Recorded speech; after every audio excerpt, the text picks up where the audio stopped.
Everyone, let us सी। Okay, हमने last lecture में देखा अबाउट इननेट इम्यूनिटी और हमने देखा कि किस तरह से इन्फ्लेमेशन होता है the first line of defence अगर कोई इन्फेक्शन हो जाए या फिर अगर किसी तरह का कोई डैमेज टू द टिश्यू हो जाए, राइट। अब उसमें हमने सेल्स पढ़े about neutrophils, macrophages etcetera, so on and so forth. ये सेल्स भी बनते कहाँ हैं? What are the cells? Okay, where are the cells produced? Remember, ये जितने भी सेल्स है ये ब्लड के सेल्स है, राइट। और ब्लड के सेल्स बनते हैं in the organ called as bone marrow.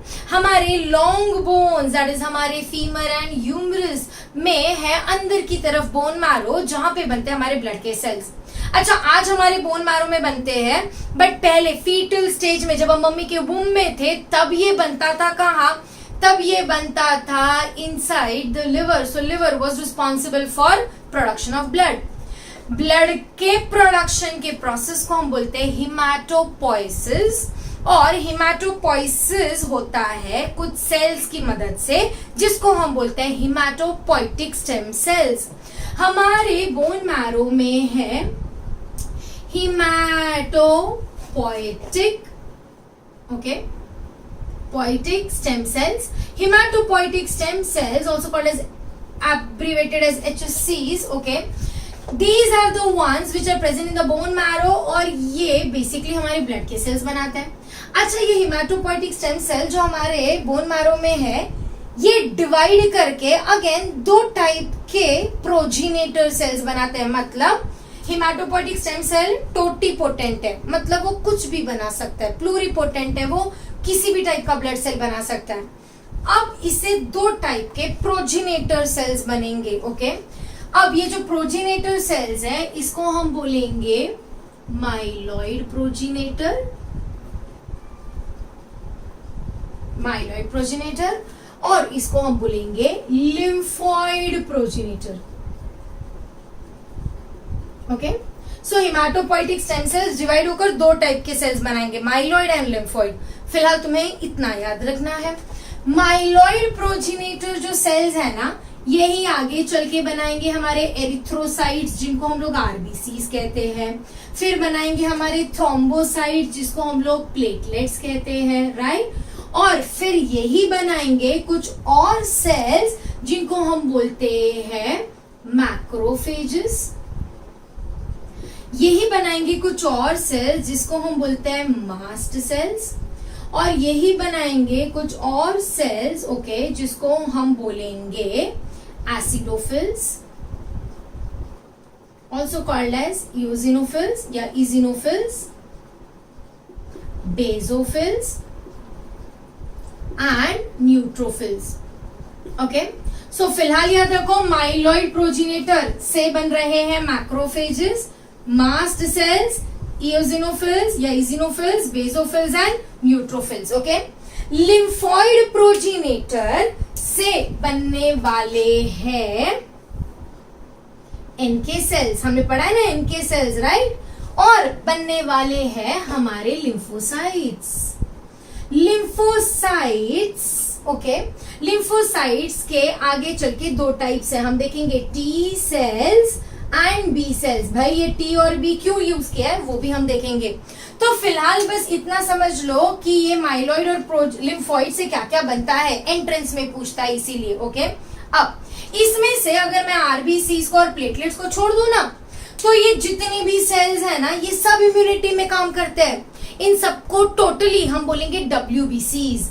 डब्ल्यूबीसीज are white blood corpses, और इनका दूसरा नाम है ल्यूकोसाइट्स। क्या बोला?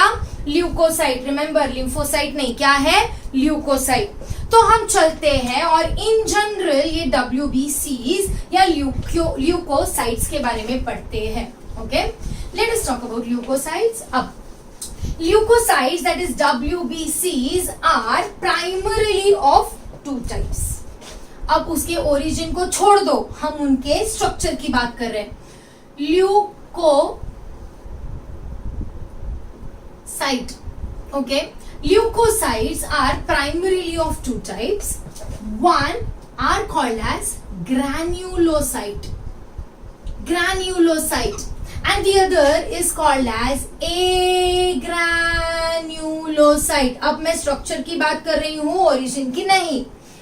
ग्रैन्युलोसाइट्स नाम से ही समझ में आता है ग्रैन्यूल्स है।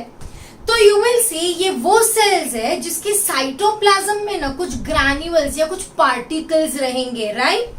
अब ये जो पार्टिकल्स या ग्रैन्यूल्स है, दीज आर प्रोटीनेशियस पार्टिकल्स, और ये पर्टिकुलर स्टेन देने के बाद स्टेन होते हैं, मतलब you can see them, you can stain them with certain acidic basic stains, right. एक ग्रैन्युलोसाइट नाम से ही समझ में आता है कि इनके साइटोप्लाज्म में ग्रैन्यूल्स नहीं है, ओके। अच्छा ये ग्रैन्युलोसाइट में कौन कौन है? ग्रैन्युलोसाइट में 3 मेजर टाइप है। पहला है न्यूट्रोफिल, दूसरा है ईओसिनोफिल, दैट इज इजिनोफिल, और तीसरा है basophil, okay. So these are what? These are granulocytes, मतलब इनके साइटोप्लाज्म में है ग्रैन्यूल्स, ओके। अच्छा अब ये नाम किस बेसिस पर दिया गया है? ये नाम दिया गया on the basis of which stain they take up. You will see neutrophils, they take up neutral stains, yeah, they can be stained using neutral dyes, okay. Eosinophils, they will take up acidic stain, acidic stain लेते हैं इसलिए acidophils भी कहते हैं, और ये acidic stand का एक एग्जांपल है eosin. Basophils they take basic stain, और बेसिक स्टेन लेते हैं इसलिए बेसोफिल बोला। एक example of the basic stain या बेसिक डाई है मिथिलिन ब्लू। इतना समझ में आया? अब इन तीनों में सबसे ज्यादा अबंडेंट कौन है? इन तीनों में तुम देखोगे सबसे ज्यादा अबंडेंट कौन है? Neutrophils, okay. Neutrophils are approximately 62% in abundance, so 54 to 62% in abundance. Eosinophils are the next, that is they are approximately 3% in abundance, and basophils सबसे कम है, approximately 0.5% in the entire blood cells, okay? अब अगर मैं neutrophils की बात करूं तो ये न्यूट्रोफिल्स, इजिनोफिल्स, बेसोफिल्स ये सबके सब न्यूक्लिएटेड सेल्स है, मतलब इन सेल्स के अंदर न्यूक्लियस है, बट ये न्यूक्लियस का शेप या ये न्यूक्लियस के लोब्स अलग अलग होते हैं। लोब्स मतलब कंपार्टमेंट्स अलग अलग होते हैं, ओके। अब यू विल सी ये जो न्यूट्रोफिल है ना, ये न्यूट्रोफिल के अंदर जो न्यूक्लियस है ना, it can either have 3 lobes like this, or in some cases it may have 5 lobes like this. Are you able to understand? Can I say that the number of lobes is variable? मतलब these cells will show differences in the morphology, and that is the reason neutrophils are also called as polymorphonuclear cells या leukocytes, okay. So what are they called as? Polymorphonuclear leukocyte, also called as PMNL. What is it called as? PMNL, okay. So this is the most abundant leukocyte. अब दूसरी चीज, ये neutrophil करता क्या है?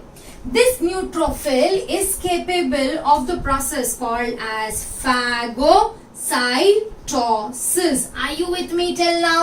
So this is capable of what? Phagocytosis. चलो चलते हैं इजिनोफिल में। अब भाई ये इजिनोफिल करता क्या है और इजिनोफिल दिखता कैसा है? इजिनोफिल के पास you will see there is nucleus, and how is the nucleus? Bilobed. How is the nucleus? Bilobed. तो इजिनोफिल्स में यहाँ पे मल्टीपल कितना 3 to 5 लोब्स है न्यूक्लियस के, जबकि इजिनोफिल में there are 2 lobes, so we say it is bilobe. अच्छा ये इजिनोफिल करता क्या है?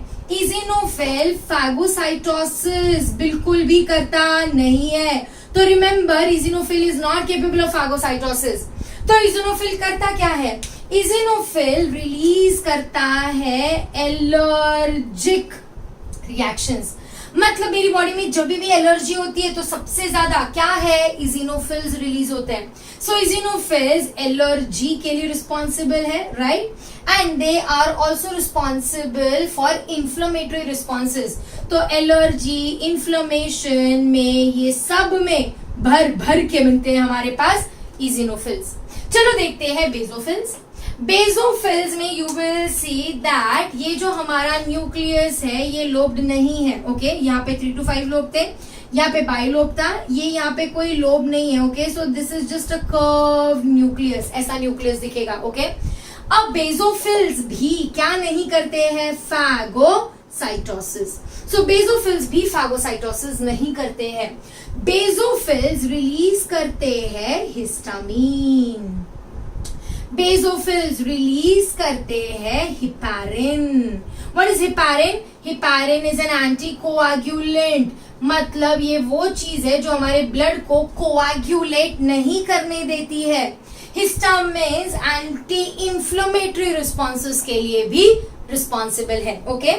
अच्छा, बेसोफिल, इजिनोफिल और न्यूट्रोफिल तो मेजर हो गए। इनके अलावा you will see there is one more which is called as mast sales.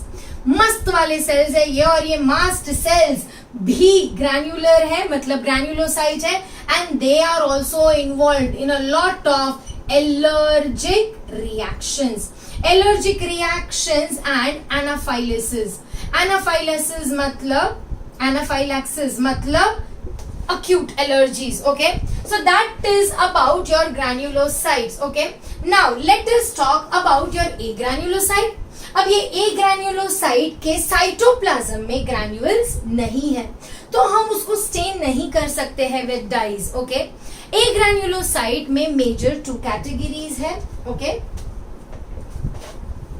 I will just write the mast cells here, okay. So there is also something called as mast cells, okay. Now अब चलते हैं agranulocyte. agranulocyte में there are again 2 major things. एक जिसमें the nucleus is large, okay. So there are large nuclear cells, large nuclear cells, and these are small nuclear cells. Large nuclear cells में आते हैं NK cells, that is natural killer cells. Natural killer cells मैंने बोला abnormal cells को मारता है, cancerous cells को मारता है, right. So these are natural killer cells. हमारे small nuclear cells are further divided into 2 categories, okay. ये 2 कैटेगरी में आते हैं हमारे lymphocyte and monocyte, okay. So तुम्हारे स्मॉल न्यूक्लियर सेल्स में कौन है, लिम्फोसाइट एंड मोनोसाइट। अच्छा, ये जो तुम्हारा मोनोसाइट है ये क्या है? तुम्हारा मोनोसाइट ऐसा सेल है जो कि तुम्हारे ब्लड में घूम रहा है। अब ये मोनोसाइट जब तक कि ब्लड में घूम रहा है ना, ये इनएक्टिव है, बट धीरे धीरे यही मोनोसाइट कहाँ चला जाता है, टिश्यू के अंदर चला जाता है, और जब ये टिश्यू के अंदर जाता है तो इसको हम बोलते हैं मैक्रोफेज। तो तुम देखोगे मोनोसाइट और मैक्रोफेज सेम ही है। मोनोसाइट ब्लड के अंदर है और इनएक्टिव है, बट जब वो टिश्यू के अंदर चला गया और एक्टिव बन गया तो ये एक्टिव को हम क्या बोलते हैं, मैक्रोफेज, ओके। अब चलते हैं हमारे लिम्फोसाइट्स, भाई सबसे इंपॉर्टेंट सेल्स, क्योंकि बाकी सब जाए एक जगह, but lymphocytes are the ones which are an important part of the acquired or adaptive immunity. अब तुम्हारे lymphocytes क्या है? Lymphocytes are basically of 2 types. There are 2 types of lymphocytes, okay? These 2 type of lymphocytes are called as T lymphocytes या T cells and B cells. अब ये T cells और B cells क्यों कहते हैं? क्योंकि ये थाइमस में मैच्योर होते हैं और ये बोन मैरो में मैच्योर होते हैं, हम देखेंगे डिटेल्स में। सो lymphocytes are of 2 types, T cells and B cells. Remember, T cells are further of 2 types, TH, TC, and there may be a subcolony called as TS. तो T cells बोलो क्या है, TH and TC. TH में TH, H stands for helper, so helper T cells. TC में C stands for cytotoxic T cells. That is something that will kill the cells, kill the harmful microorganism. Helper उसको मदद करेगा. TS is called as suppressor cells or suppressor T cells. So these are the important cells of the immune system. These are the leukocytes, that is nothing but your WBC. फटाफट एक revision कर लेते हैं. हमारे leukocytes based on the presence of granules in the cytoplasm are divided into granulocytes and agranulocyte. ग्रैन्युलोसाइट में neutrophil, इजिनोफिल्स, basophil, सबसे ज्यादा prominent है neutrophils, and you will see that they are stained by neutral dyes also called as polymorphonuclear leukocytes, that is PMNL, and they are majorly involved in phagocytosis. innate का part था, याद है काफी हद तक के. इजिनोफिल्स एसिडिक ईओजेन, एंड हमने देखा बाइलोब्ड है और एलर्जिक और इन्फ्लेमेशन में सबसे ज्यादा आते हैं.